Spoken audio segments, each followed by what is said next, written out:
Hindi pa man nagsisimula ang laban, ngunit mukhang may pupulutin na sa kangkungan. Isa sa mga kasong inihain para ma-impeach si VP Sara, tiyak na ibabasura lang. Panibagong taon, panibagong kabiguan raw ang marahil mararamdaman hindi lamang ng mga pari at kabahagi ng Makabayan Bloc na kasama ni Senator Leila de Lima na nagsampa ng 3 magkakasunod na impeachment cases laban kay VP Sara dahil tila ang kasong isa sa mga hinighlight ng kanilang partido ay ibabasura lamang raw ng husgado. Ito ang kinumpirma ng isa sa mga veteranong abogado at former palace spokesperson at legal counsel na si Attorney Salvador Panelo, kung saan nanindigan na mahihirapan ng ilang magkakaliwang grupo na mapatunayan ang kanilang aligasyon na misuse ang ginawa ni VP Sara sa kanyang confidential fund na unang nanggaling sa opisina ng Pangulo. Sa kanyang naging live video, ipiniliwanag mismo ni Secretary Panelo kung papaanong hindi tatanggapin ng korte ang isa sa mga kaso o grounds na isinampa kay VP Sara para mapatalsik ito bilang Vice Presidente ng bansa. Isa kasi sa napakaraming inihain laban sa Vice Presidente ay ang tila paggastos ito ng confidential fund na 125 million pesos na tila hindi raw alam ng taong bayan na galing mismo ito sa opisina ng Pangulo. Bukod raw dito, mismong ang Commission on Audit, isa sa mga independent body ng gobyerno ang nagpatunay na walang mali sa ginawa ni VP Sara na gastusin ang nasabing pondong ibinigay sa kanya ni President Marcos Jr. bago matapos ang taon, kung saan binigyan pa nga ito ng unqualified report. Katunayan na walang mali at hindi nasayang ang pera ng taong bayan sa opisina na pinagbigyan nito. Hindi raw magiging madali para kay VP Sara ang hamon na ito, ngunit tiyak na lalabas ang totoo at mapapatunayang wala siyang pagkakasala hindi lamang sa taong bayan kundi sa bawat mamamayan. Ay mismo sa full Facebook post ng isang netizen online. Well, expected naman na ang lahat. Hindi magiging madali pero lalabas ang totoo. And as of Secretary Panelo said, maibabasura ang isa sa mga kasong inihain para ma-impeach si VP Sara. The former legal counsel of Malacanang highlighted na matutuloy talaga ang impeachment dahil yan ang orihinal na plano ng mga kongresista, ang mapatalsik si Inday Sara and maiupo ang amo nilang si Romualdez. But the road to their ambition is not easy as what they imagined. Based on Secretary Panelo's statement, the confidential fund issue is one of the cases filed against VP Sara will not prosper in any court dahil sa simula pa lang, hindi na tama ang ginawa ng Kongreso. They just used their power para maipamuka sa tao na mali ang confidential fund at ang paggamit nito. Well, in fact, nakalagay sa batas na walang mali sa pagkakaroon ng confidential fund ng isang opisina as long as naka-align at may actual report of accomplishment ang tinatrabaho para sa nasabing pondo.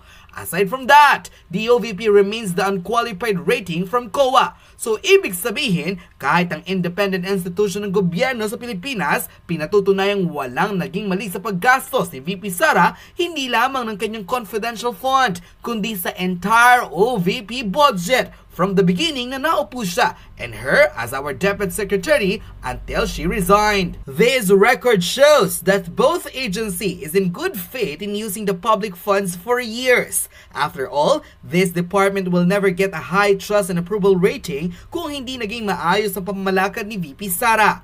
Kaso, sadyang matino siya at walang maibato ang mga kalaban niya. Kaya nag-iimbento na lang ng mga kaso na kahit ang korte at ombudsman natatawa na lang sa kabalbalan ng Kongreso at maybe few in the Senate. I hope, aside from PRRD, Congressman Marcoleta and Secretary Panelo, hoping that Attorney Roque and other well-known lawyers will show support and defend VP Sara in all the cases filed against her. Dahil totoo naman, baseless ang karamihan ng mga kasong isinampas sa kanya.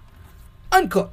Panoorin ang full video kung saan sa pagpasok ng taon, Mukhang may hindi raw magiging happy ang New Year matapos ibalita ng former Palace Legal Counsel at veteran lawyer na si Attorney Secretary Salvador Panelo na posibleng maibasura agad ng korte ang kasong inihain laban kay VP Sara para mapatalsik ito sa pwesto dahil ayon mismo sa isa sa mga pinakamagagaling at respetadong miyembro ng Integrated Bar of the Philippines, hindi tatanggapin ng korte ang kasong isinampa kay VP Sara dahil simulat sa pool, hindi tama ang kanilang mga ginawa at walang basehan ang mga kasong isinampa sa ikalawang Pangulo ng Bansa.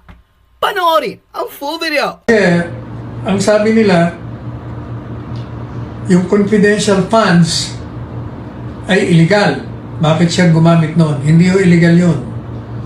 Ang confidential funds na ginamit niya ay binigay ni Presidente Marcos Jr. sa kanya. Ang ginamit niya sa pamamaraan at sa layunin kung paano nalika ang confidential funds. Pangalawa, sabi nila, mali ang paggamit niya. Hindi rin totoo yan. Sapagkat ang COA ay nag-certify na walang mali. At yung ibang tinatawag na notice of disallowance na kini-question yung kanilang paggastos, hindi pa ho pinapaliwanag pa sila kung bakit babaguhin nila ang desisyon. Ngayon, walang batayan ang impeachment.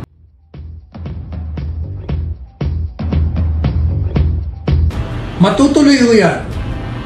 Ang tanong, makukonvict ba si Inday Sara? O maabsuelto? Unang-una ho, walang batayan ang impeachment. Kasi, ang sabi nila, yung confidential funds ay illegal. Bakit siya gumamit noon? Hindi ho illegal yun. Ang confidential funds na ginamit niya ay binigay ni Presidente Marcos Jr. sa kanya. Ang ginamit niya sa pamamaraan at sa layunin kung paano nalika ang confidential funds. Pangalawa, sabi nila, mali ang paggamit niya. Hindi rin totoo yan. Sapagkat ang COA ay nag-certify na walang mali. At yung ibang tinatawag na notice of disallowance na kini-question yung kanilang paggastos, hindi pa ho pinapaliwanag pa sila kung bakit babaguhin nila ang desisyon. Ngayon, walang batayan ang impeachment. Pero matutuloy ang impeachment dahil kailangan nilang siraan si Inday Sara. Paalisin. Ang tanong, makukonvict ba siya, maabsuelto? Dapat to, maabsuelto kasi nga wala namang batayan kung susundin ang batas. Ang problema ang magiging hukom dyan ay yung 24 senador. Yung impeachment, most likely, ipapile nila within the next 3-4 months. Kaya, yung magpapile ng certificate of candidacy ng mga re-electionista, hindi na sila senador. 12 sa kanila. May maiiwan. Hindi naman kung hindi man 12, basta marami re-electionista. Kaya yung 12 na mananatili dyan sa pwesto at yung 12 na bagong papasok, sila ang maghahatol kung guilty ba o hindi. Kung susundin nila ang batas, talagang walang batayan, dapat unanimous, 24 senadores boboto ng acquittal. Pero hindi ho yan ang realidad. Ang realidad, ang mga senador ang siyang magdidesisyon. At ang magiging giya nila, sila ba ay magpapasailalim sa kapangyarihan, sa ayuda, sa pinansya ng Malacanang o ng administrasyon na kalaban si Inday Sara ngayon? O mananatili silang maninindigan, magiging independyente? O doon natin malalaman. Kasi kung maninindigan sila, absuelto. Pag sila ay matatakot at magsisipsip sa administrasyon, convicted. But, regardless kung maabsuelto man o hindi, itong tandaan nyo, pag yan ay tinuloy nila at sigurado namang itutuloy, maliban na lang kung tamaan sila ng kidlat ng kaliwanagan,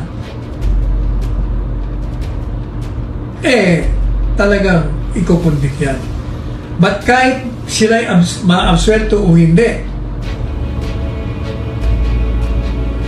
maabswerto man o hindi, tandaan nyo, sasabihin ko sa inyo, si Inday Sara ay magiging isang martir na political martyr. At siya ay yayakapin ng taong bayan na sukang-suka na sa ginagawang lalapastangan sa kanyang karapatan at paninira sa kanya. Yayakapin si Inday Sara, mamahalin ng taong bayan, at parulusahan ang mga nasa likod ng kalapastangan ng ito. At darating ang panahon na yung mga yan, mga lumalapastangan yan, ay mawawala sa kapangyarihan. At si Inday Sara naman ay tatahakin ang daan na tinaak ng kanyang amang si Presidente Rodrigo Roa Duterte, at siya ay she can now lay a valid claim for a rightful succession to the presidency. Magiging presidente rin mo siya. Yan, maniwala kayo. Absuelto o makundik yan, sigurado magiging presidente ng bansa yan. Maliban na lang kung hindi siya tumakbo. Pag hindi siya tumakbo, si Robin Padilla, patatakbuhin natin.